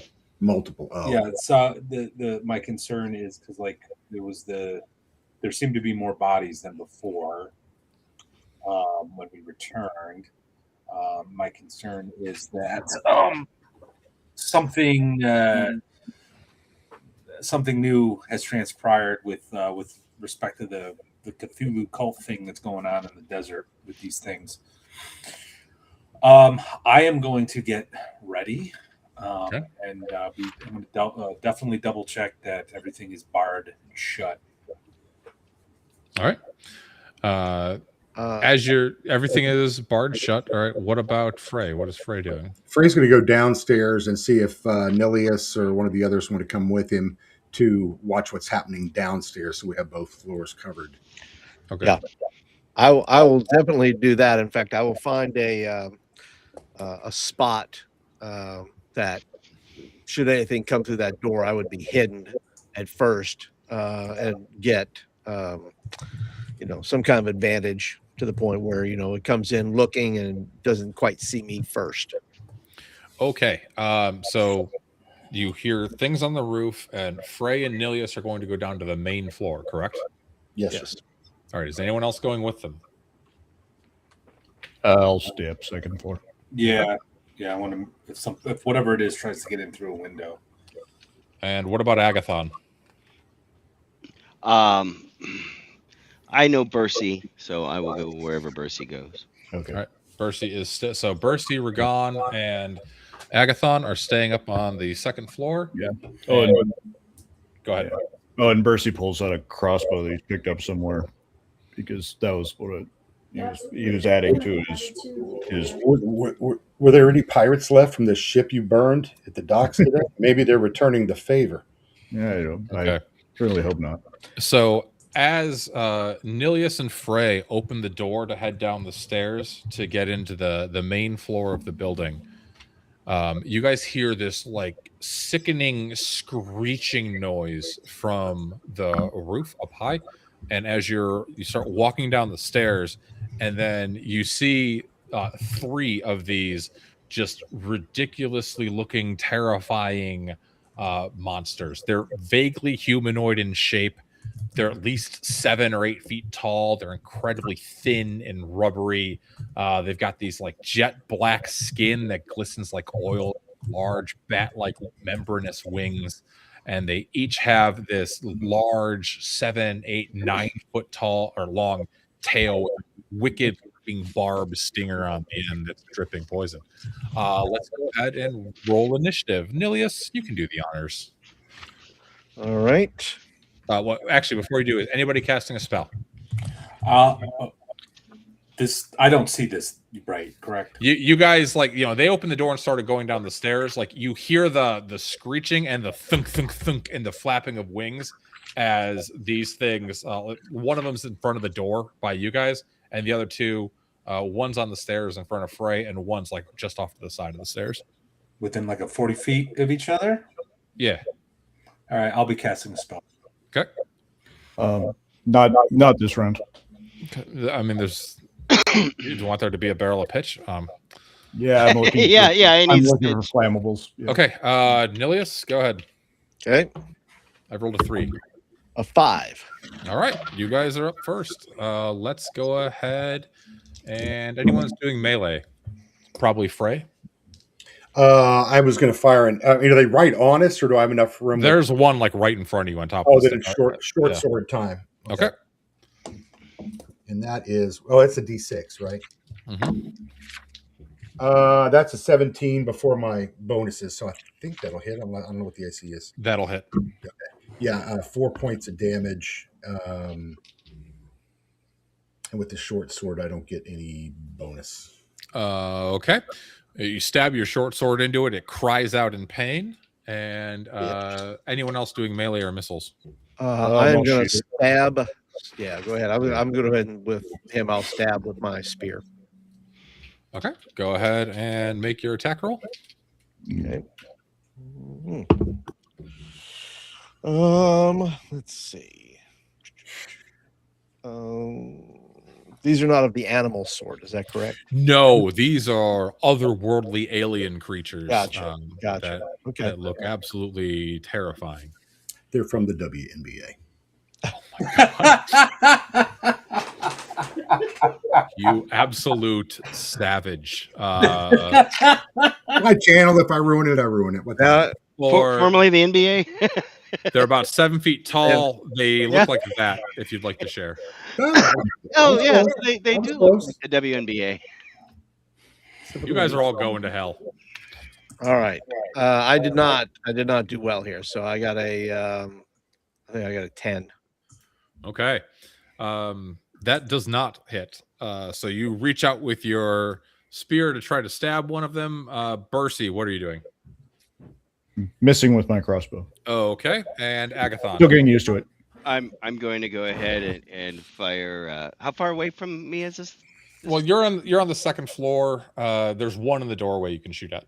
Okay. I'm going to go ahead and take a shot. Okay. And I'm going to miss unless a 9. It's +1 short bow, but what does that make that? Nine's definitely going to miss. Yeah. I think that would And Ragan, who is casting, what are you doing? All right. So there's the one in the doorway, and is that what everybody's basically engaging with? Yes. So the Nilius tried to stab the one in the doorway, the one that landed behind him. Frey was in front. He stabbed the one down below. You can't really see that one. There's this big, like, hulking monstrosity in front of you. You can kind of see the third one, though, that's like adjacent to the stairs down behind it. Basically, because I got like a 90-foot range on this, but I'm casting Forest of Bones basically down the hall.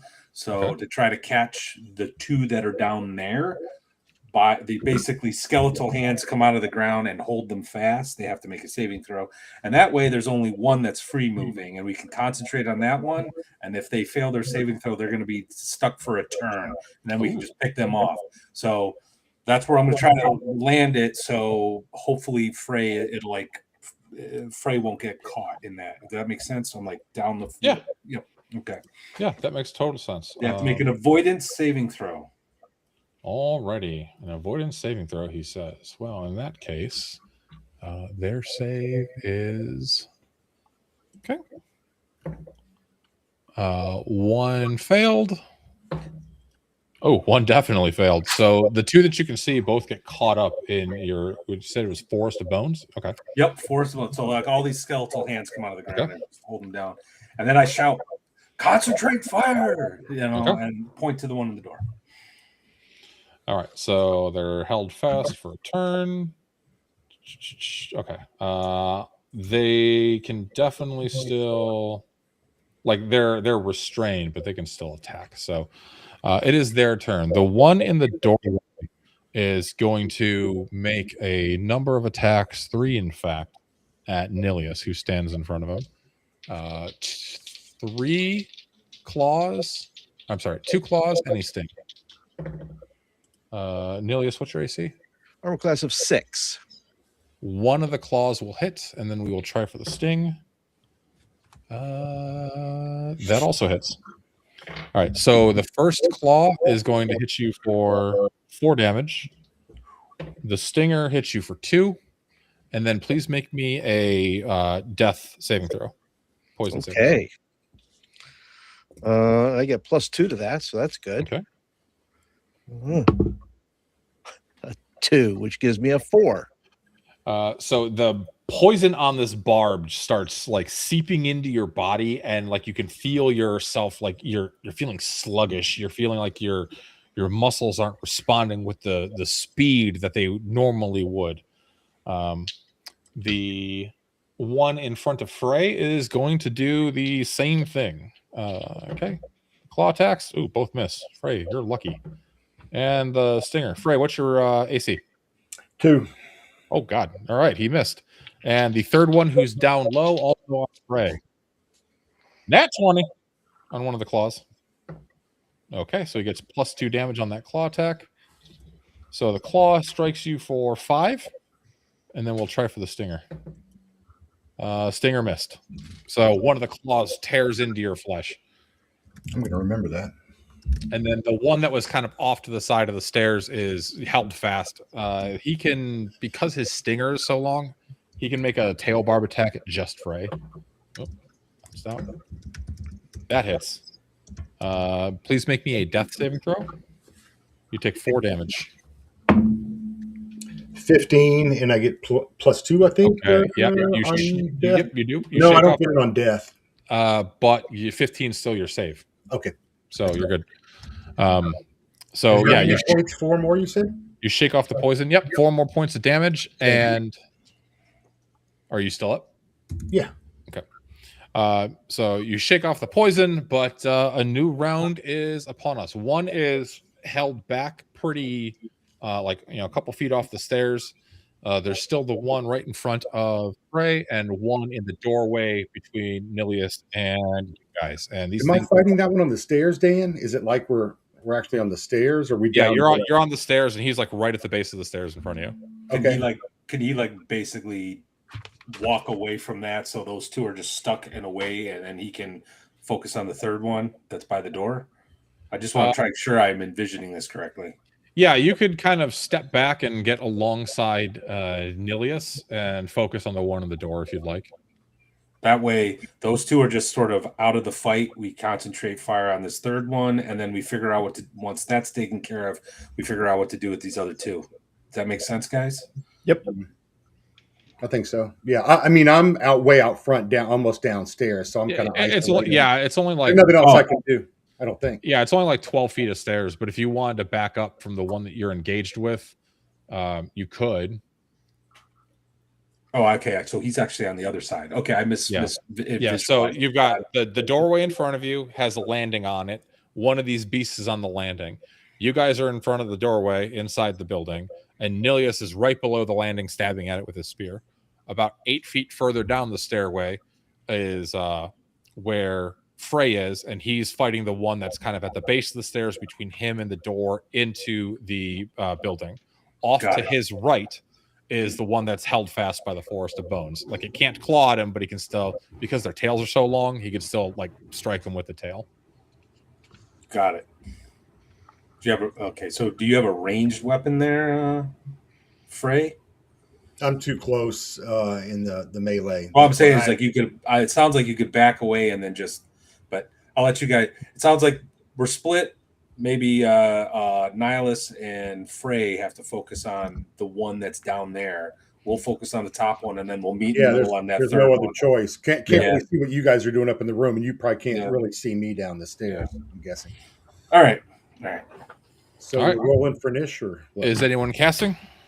I am not casting. Are any of them not held right now, or it's just the one in the door that's not held?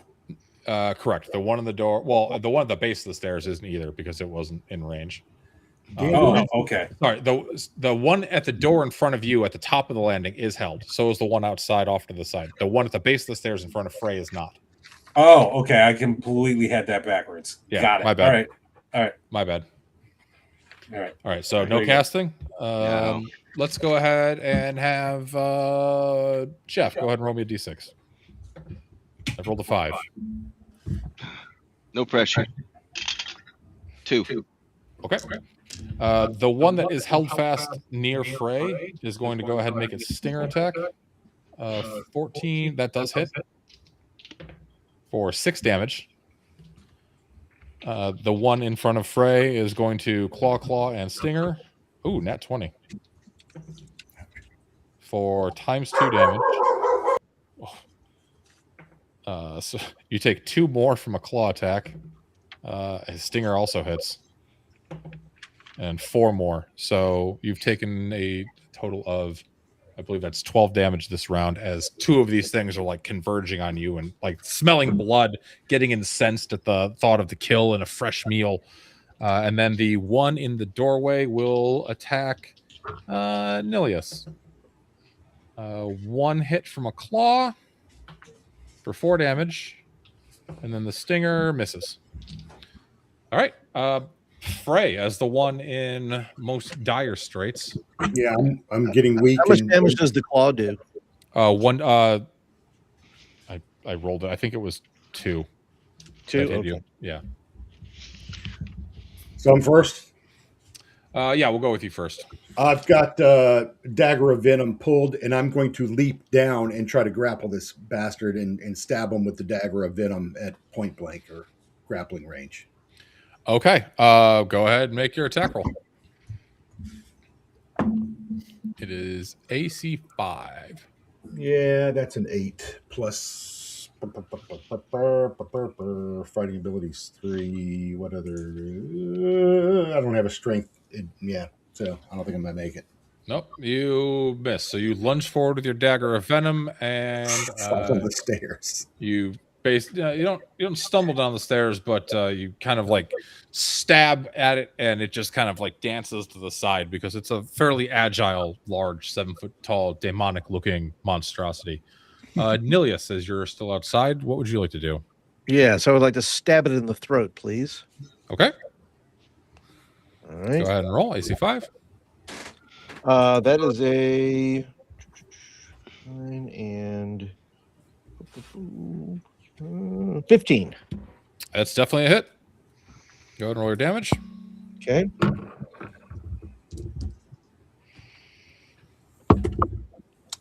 Through 5. Sorry, 4 points. 4. Okay. It cries out in pain. It's like gushing this like purplish green blood all over the place.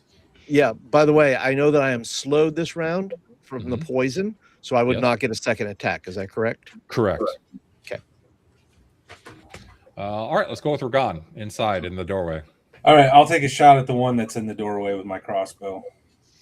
Okay. Go ahead and take a shot. All right, that is a 16, so I think that hits. Yeah, 16 hits. Oh, wrong die. Oh, minimal damage, 4. 4. Okay.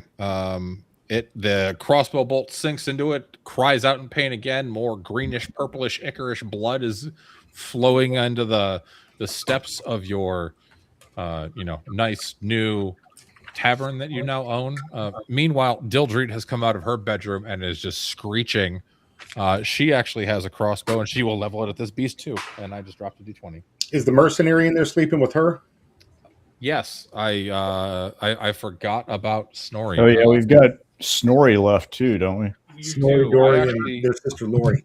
I owe you 2 Snorri attacks. I forgot about that. So Yeah. Oh, and I shot the same one that Ragan was shooting. okay, how much damage did you do? 7. Okay, Nice. between you and Dildreed, who also had a light crossbow, it takes 2 crossbow bolts and then just slumps to the floor dead still. Snorri steps up and he has his short bow. He's going to take 2 shots at the one down in front of Frey. 1 will hit for 6.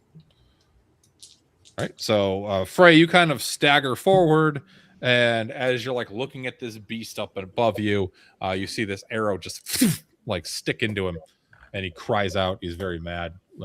Looks like he might be even more mad than he was mere moments ago. Did I miss anyone?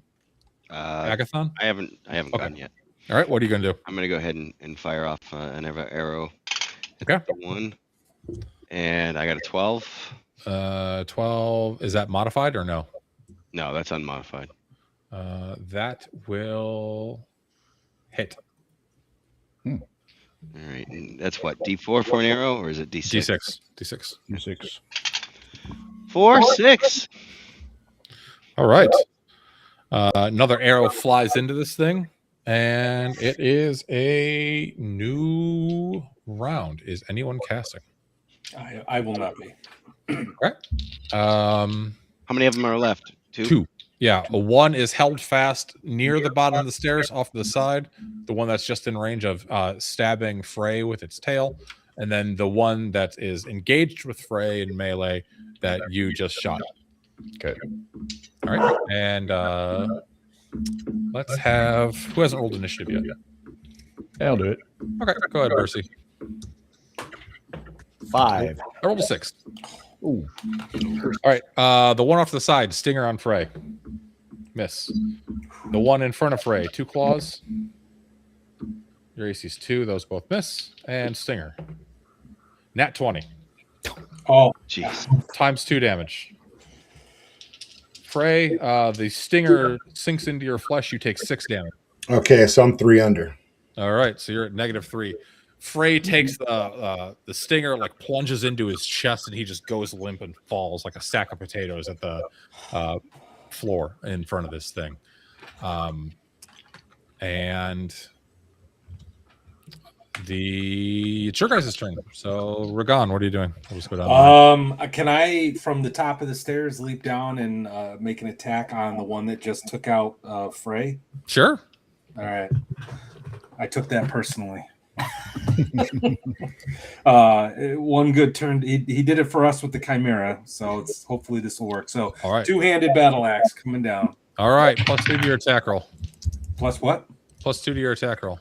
All right. Oh, I think that would actually turn this into a hit. So 6 + 2 is 8, +6 is 14, and it's an AC 5. I think that would hit.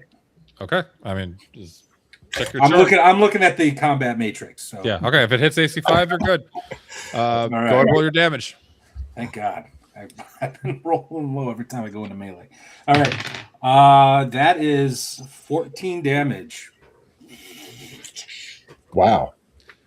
Frey, sorry, not Frey. Ragan leaps down onto this thing with 2 hands on his battle axe and just bisects it from head to groin, and it just.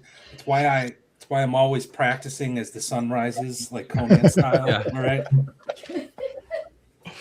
All right. All right, some bisects for Ragan. All right. Some bisects for Ragan. Frey, you're bleeding. Percy, what are you doing? There is still one. I'll just another crossbow bolt. All right. Go ahead and make your shot. 18 for 5 damage this time. Okay, that's definitely a hit. Okay. And Nilius? And let's see. He's the last one left, the one that I have, right?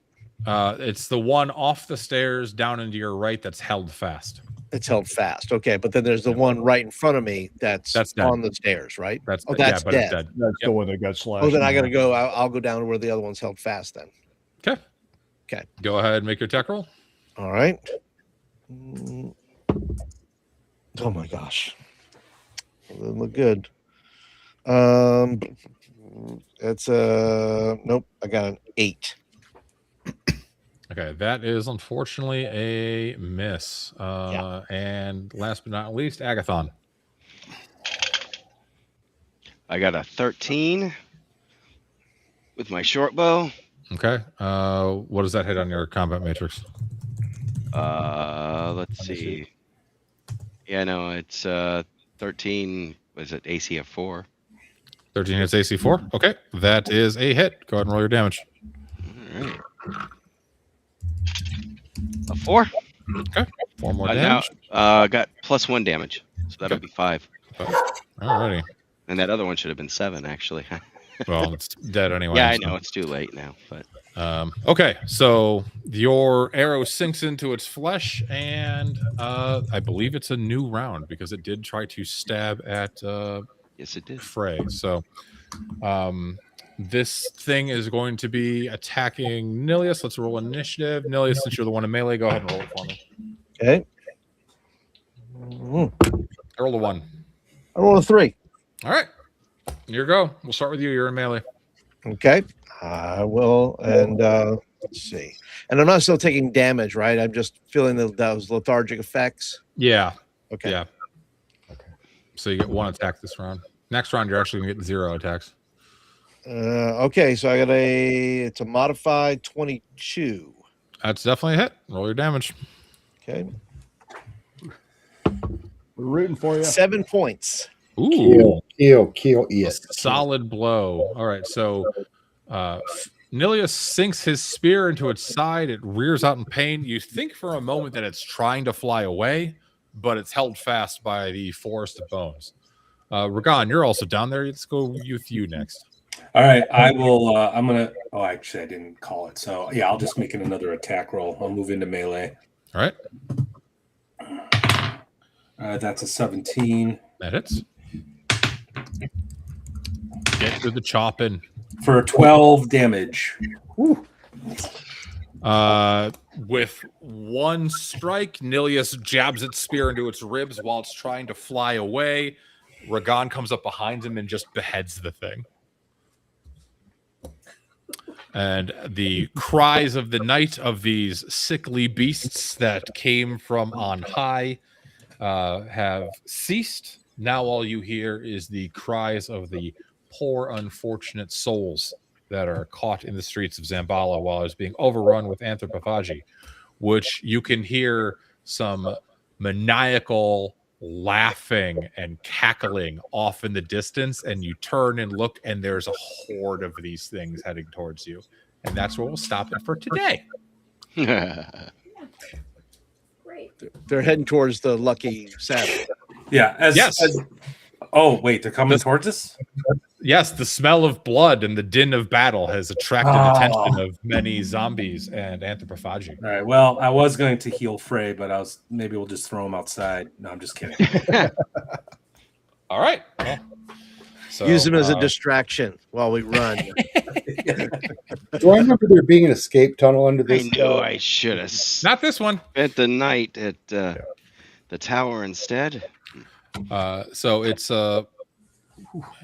we'll just round it up. 400 XP each for the combat. You already got the treasure XP from earlier, so go ahead and add that to your sheets. And yeah, thanks, guys. Okay. Thank you, fun. Dan. Well done.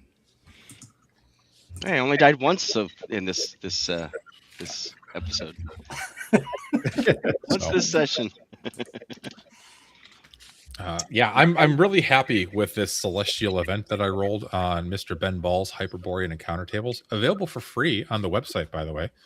It has a bunch of cool stuff by biome that you can roll. And the one I rolled that's going to last for 6 more days, it turns all the random encounters into alien-style encounters. So good luck. Oh, God. All right. Let's see. Thank you, everybody, for watching. Yeah. Go sub to my channel. Soon I will have more than Jeff. Sub to my channel, too. No. The Bad News Bards. Yeah, It's also- The Bad News Bards. So Wednesday night this week, I'm going to play Dark Sun on Wednesday night with Chris Moneymaker. Okay. He is organizing that Dark Con convention, trying to do a Kickstarter. If he gets, I don't know if he's going to reach his funding, but if he gets enough people interested one way or another, hopefully he'll be able to make that happen for the first year in Knoxville. Jeff will be there serving drinks and sandwiches. I'll be staff. Parking cars, that kind of thing. So you can meet Jeff. He'll sign your stuff. Yeah. What else? I'll get my He'll get you on autograph. ham radio, something. I don't know. Oh yeah, I'll talk your ear off about ham radio. But I think I'll be there too, and Chubby Funster's coming. So anyway, check that out on Wednesday night. Zane and Bunny from Dungeon Damsel are going to play. Rich is going to play from. Oh, that's cool. What's his channel? Unscripted. I always forget. Unscripted and Unscripted Unchained Unchained. RPG review with Richard, Yeah. really good guy. So he's going to be on there too, and a couple other folks. So you can watch that on Wednesday night, same time, 8 p.m. Eastern on this channel. Cool. I'm sorry, Matt. Did you have something you wanted to say? I was just gonna say, check out the second watch Friday nights, 10:30. This Friday we have, I can't reveal it yet, but we have someone. I gotta confirm. It'll be tomorrow or Wednesday. I can confirm, but someone kind of big. I'm really excited about it. And to quote my co-host Gary, grab yourself some pizza and whiskey. If the thing falls through, you still got pizza and whiskey to have while you hang out with us. But yeah, 10:30. Just Lord Mattias for the second watch. Just search for it on YouTube. Really appreciate it if you guys give us a follow and join the chats. And we're also doing standalone videos now of specific interviews with creators who are out, like about to kickstart something or just released the product. We literally have a line out the door with people who want to be on the show, so we're adding that feature to the channel. Yep. So Cool. it's nice. And I will. When with that, I'd say I appreciate everyone's support. Thank you. And I'll just throw in there, if you're interested on Sunday nights, I do a Sunday Night Soul, and I also am playing Dark Sun, and I'm playing Chubby Funsters. He sent me some juicy little goodies to kind of build out a little world and of his new upcoming Kickstarter. So I'll be planning that, and I rolled up characters this past week, so it should be an interesting bunch. Cool. Awesome. Jeff, what's coming on Bad News Bards on Sunday? Well, if you didn't watch yesterday, we had the opening of the new Arduin trilogy, or the Harbinger edition. I did a whole opening, and we gave away a copy and some cool dice and stuff. But this Sunday, I'm going to have Jeremy Farkas from Trollord Games, and maybe, hopefully, Chuck is going to be able to make it as well. So they're going to be on. Yeah. So that's going to be 9 p.m. on the Bad News Bards. Awesome. Anybody else? Vance, Dan, who did I miss? Me. So I did actually release a second video last week. It was on how to actually make a character in Hyperborea, and I went through like the different role I methods. should watch that. You should, because I'm really getting tired of having to feed you PDFs mid-session.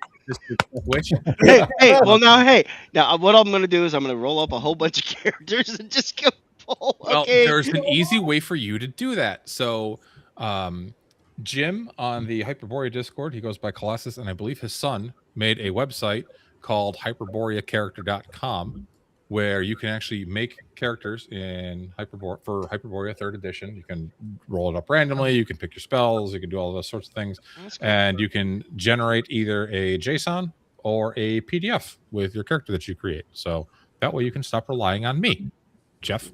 Well, But, you killed no, the Kazoon. no, I didn't kill you.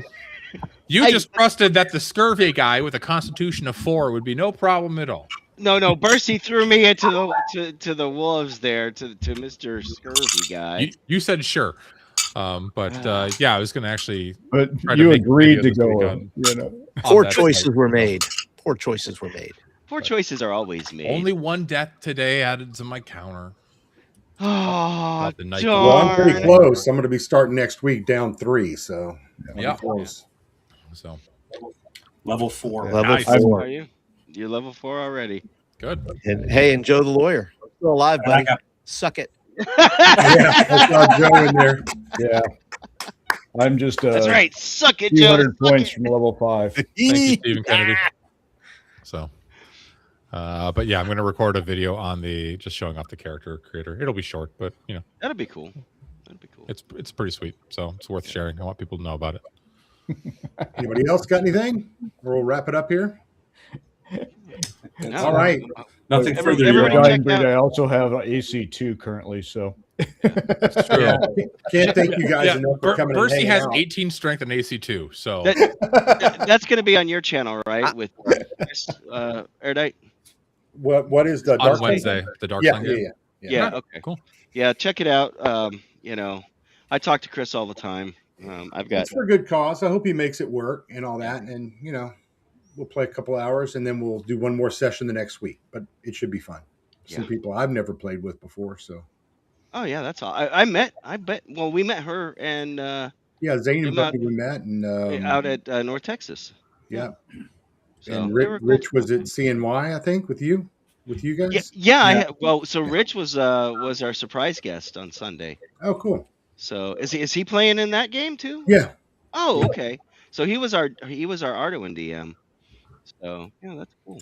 Well, it's not too late if you want to contact Chris. No, he's texted me about it. The problem is I have another stream that's our Babylon 5 night. So. Oh, that's right. Yeah, Wednesdays. I forgot. Okay. But I mean, it most likely able to be able to catch most of it. You said it's at 8:00, right? Yeah, 8 p.m. Eastern. I'll probably be able to catch a couple of hours of it. But hey, look at that! My ear trumpet, super chat for $1. Hey, thanks, man. Good to see you. Appreciate you. So, He must have just gotten in here at the end because I don't think I saw any comments from him the whole game. he is in Australia, so it's pretty early in the morning for him. That's right. Yeah, they're only plus 14 hours. So. Yeah, thanks so much, and thanks again, Robert Santon and Agile Monk for the other donations for the hapless players here, and our accomplished referee. All right, well, thanks everybody. We'll leave it there. If we're good, we'll see y'all next Monday night. Thanks again. Have a great night, everybody. Oh, Take next care. Monday night's my Well- birthday, so I think I should give myself a TPK. I mean, You can give yourself any acronym you want. Perfect excuse for me to pick up some bourbon on a Monday. We should all bring something to drink Monday. next Monday night if it's Dan's birthday. Danny, you okay playing next Monday night? yeah, On your my birthday? birthday. I can Yeah, do it's what I his want. birthday. He can do whatever he wants. He wants to kill everybody. You don't want to check with your wife or anything? No other Got life. plans We'll for you? play and run a game on So. your birthday. Dude, So- this is like so- my hobby. This is what I love doing. I am right there with you. Who are you talking I'm to? just gonna roll up like 10 characters. I'm gonna pretend that this is just a funnel, and you know, Yeah, I'm right behind you. eventually Jeff, one of them's gonna make Jeff. it. Jeff, this has been the longest funnel you've been in. Yeah. 11 sessions. It has. Yeah. And you're what? You're the original, still alive, right? Yeah, Yeah. the last board on the deck of the ship of Theseus. It's all that wine sipping he does. Yeah. The wine and the eating the grapes. He's got the girls and the fans, and you know. Oh, I got big moisturize plans, me. baby. Big plans. All right, guys, we're out of here. Y'all have See ya. fun. Have a good Have a great weekend. night, We'll see you everybody. next week. All right. Take it All right. easy, All right, everybody. guys. Bye all.